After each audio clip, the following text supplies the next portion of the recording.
Sarap ng kain. Oh, hindi malaman tong dalawang to. Oh. Si Brown, tako to si Bulkadat, si isa sa Planggana. Tapos lilipat dito sa kabila. Hindi mo lang pili itong dalawa. Yung si Oreo lang mapili sa pagkain. Pasaway itong isang to eh. Itong dalawa wala talaga kahit ano kakainin nila.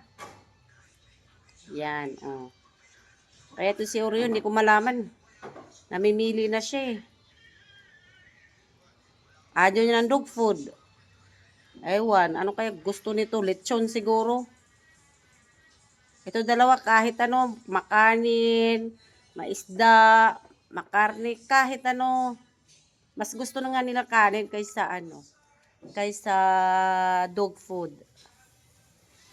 Mas gusto nila ng dalawa. Saray kasi sila sa pinanggalingan, puro kanin, ulam nila, isda, mga sabaw-sabaw ang ulam. Bumili ako ng 2 sako na dog food.